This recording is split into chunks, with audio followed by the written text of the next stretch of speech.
Welcome po sa May Updated. Ito po si May. Ang topic po natin ngayon ay tungkol po ito sa confidential fund ng OBP na hindi po ito inaprubahan ng Congress at ngayon po ay pinag-uusapan sa Senado. Sa akin pong palagay ay mas nabusisi at naipaliwanag ng husto kung ano nga ba ang confidential fund ng DepEd at kung saan ito galing na hindi man lang binabanggit ito sa mainstream media. Bago po natin pag-usapan yan, inayahan ko po kayong mag-like, share, at pindutin lamang po ang subscribe button sa ibaba. Ito po ay malaking tulong po sa ating pong channel.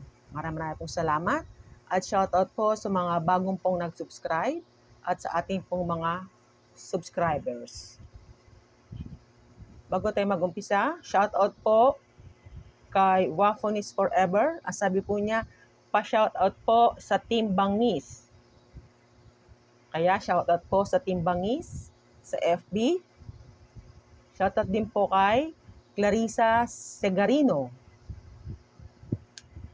Angie Casio Rosario, Marcel Henson, Malu Estrada, Yoj American S. Pares. Yan po ang ating pong shoutout ngayon. Ang usapin po ng confidential fund ng DepEd at OBP ay nasa Senado na po. At pinapag-usapan nito dahil para sa pondo ng OBP at ng DepEd. Di ba't ito pa ay pinalaki ang issue na ito sa Congress, sa lower house. Pero dito po sa papanood natin video, ay naipaliwanag po ng gusto kung saan at galing ang pondo ng Confidential Intelligence Fund ng OBP. Ayon sa talakayan sa Senado, nagkaroon po ng fund transfer ng Confidential Intelligence Fund noong December 2022. Subalit, ang hindi binabanggit po sa mga balita ay kung anong buwan nag-request si Inday Sara ng CIF. Si Inday Sara po ay nag-request po August pa lang. August 2022, nag-request po siya ng CIF sa Office of the President. Dahil ang pondo po ay magagaling po sa Office of the President. Kaya lang po, nirelease po ang pondo galing po sa Office of the President ng December 2022. Meron na lang po silang 19 days to liquidate ang nasabing pondo na yon. Ngayon po, panoorin po natin ang talakayan sa Senado kung paano po ito nangyari. Ang pwedeng maging pinaka-prudent na policy, kaugnay ng augmentation ng isang budget category na hindi na-allocate naman ng funds in the first place. Dapat bang i-regulate ang ganitong practice o kaya ipagbawal pa natin ng Kongreso? Thank you, Your Honor, Senator Risa, our Vice Chair and Deputy Minority Leader. Your Honor, what I was told is this was not an augmentation because an augmentation has a very technical meaning in budgetary terms. What I was told is this is a release from the contingent fund, thus not subject to the rules set forth in laws and jurisprudence, which pertain specifically to augmentation of savings, which are authorized to be done by the Senate President, by the Chief Justice, and other officials who are permitted explicitly by the Constitution. Salamat, good share.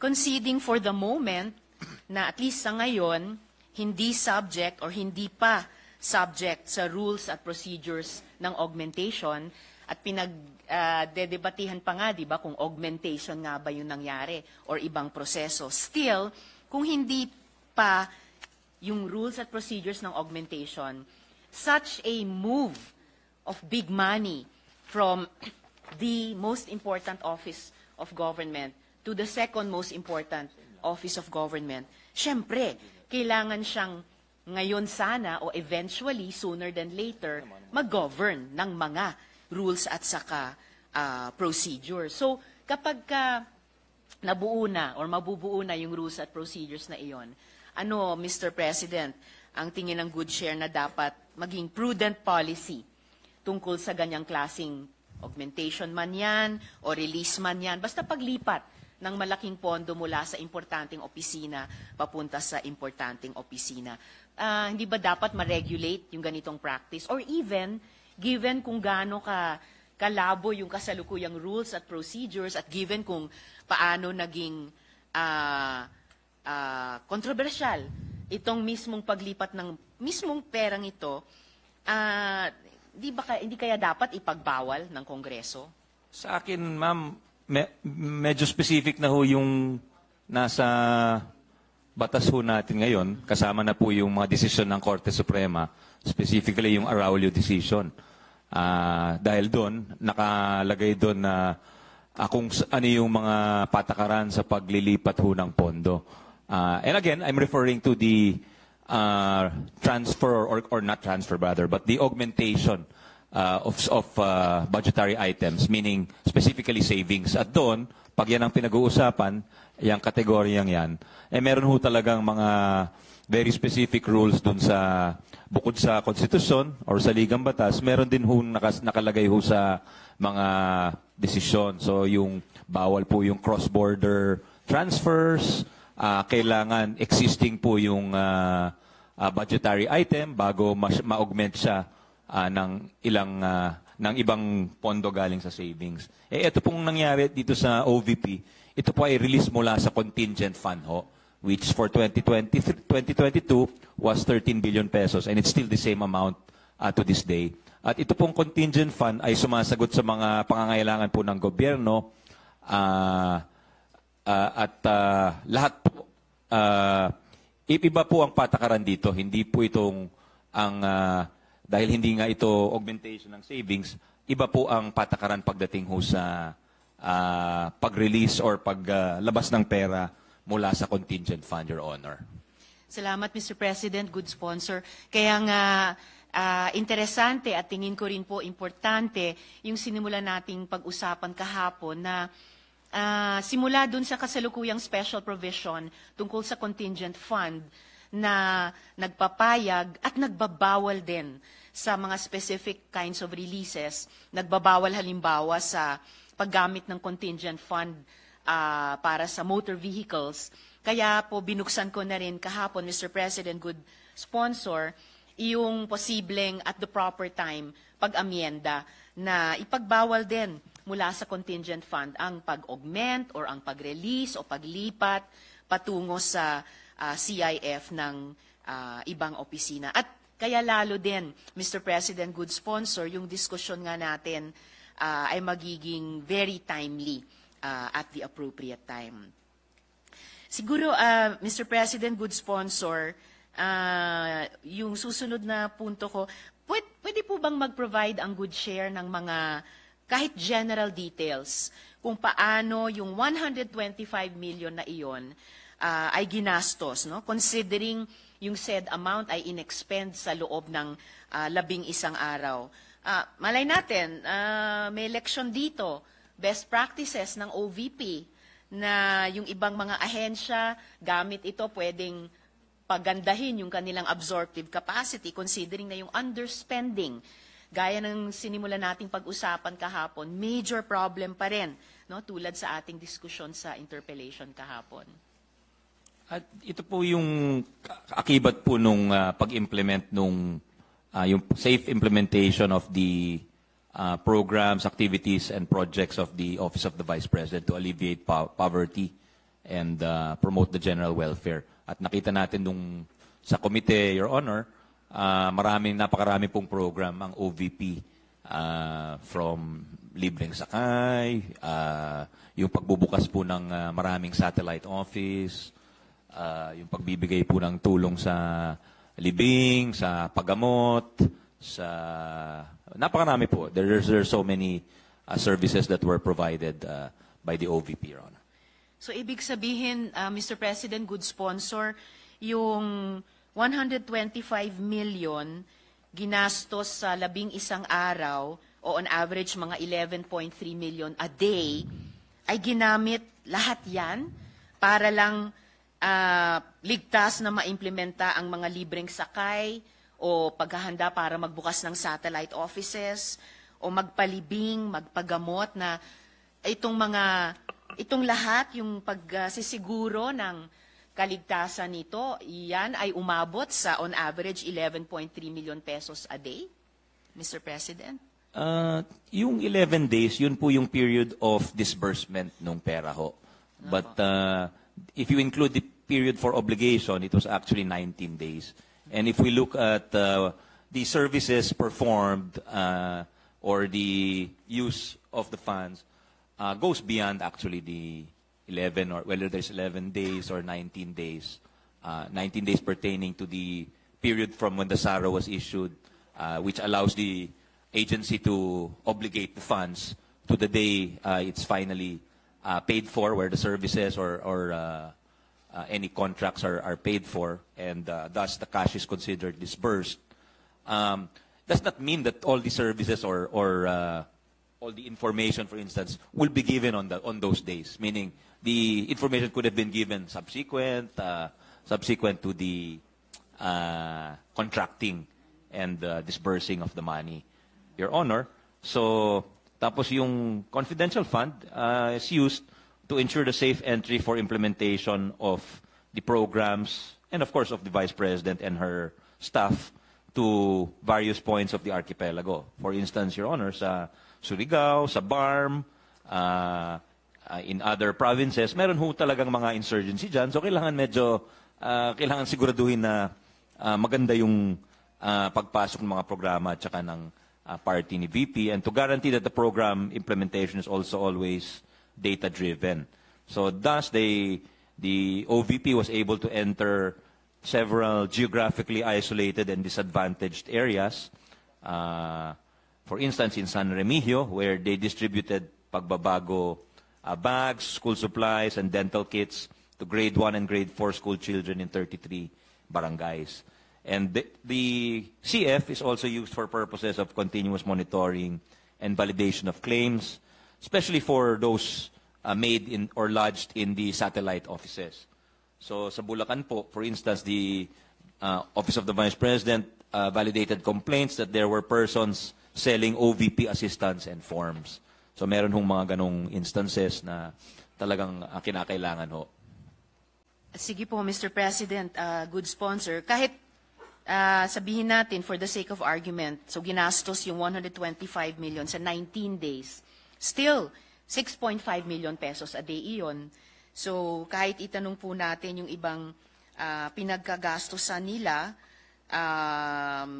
information, different provinces or regions, lalo na yung mga apektado pa rin ng insurgency, sigurado naman hindi lang yung OVP security ang nag-secure ng OVP, whether the head of office or the personnel or the implementers ng mga programa, pero yung AFP at PNP on the ground.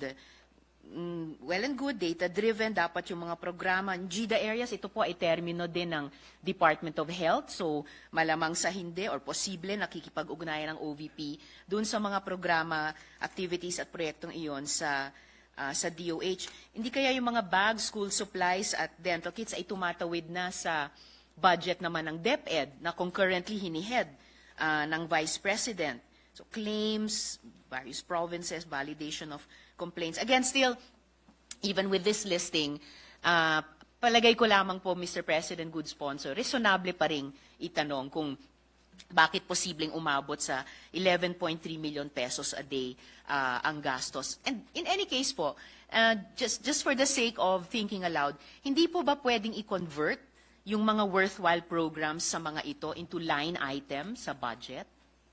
Mr. President. Your Honor, actually the funds were requested as early as August 2022. But the SARO, or the authority to obligate and disburse the money, was only given in December.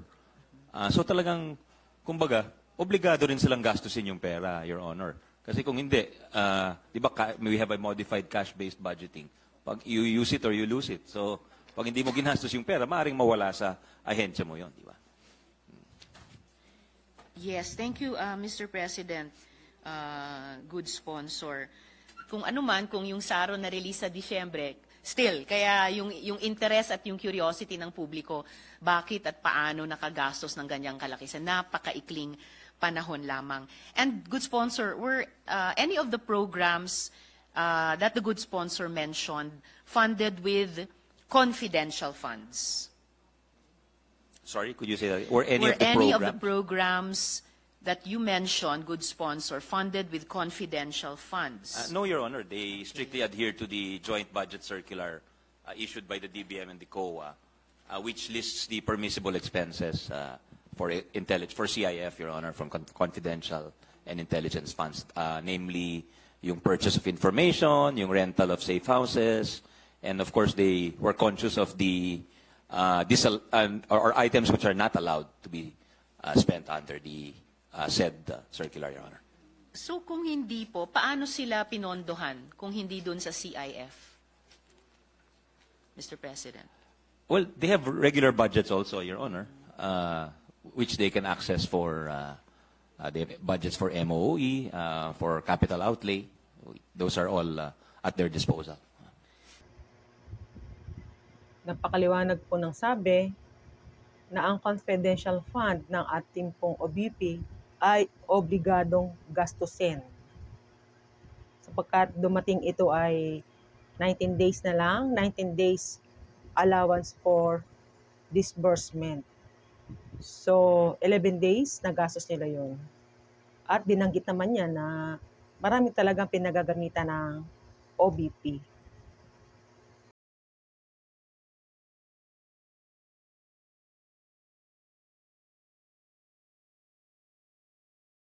Hindi po ba the budget, itong pag-appear ng agencies is the time for them to make some appeals? If the Congress is entertaining cuts in their budget, this is the time for them to make an appeal. If they want a restoration, augmentation, or anything, changes in their budget. So, if we can ask the Office of the Vice President herself is here, Mr. President. Is she making an appeal for the restoration of the 500 million confidential fund to her budget, Mr. President? Your Honor, actually, we're in receipt of a statement from the Vice President we discussed earlier. And according to her, the OVP can only propose a budget to support the safe implementation of its PAPs, or programs, activities and programs, to alleviate poverty and promote the general welfare of each and every Filipino family. Nonetheless, they will no longer pursue the CIF or CF. And the reason why is because it is seen to be divisive, and as the Vice President, she swore an oath to keep the country peaceful and strong. Napakaraming proyekto ng OBP. Kaya po nabigit natin kanina, libreng sakay, satellite offices, libreng gamot, medical assistance, burial, at kung ano pa.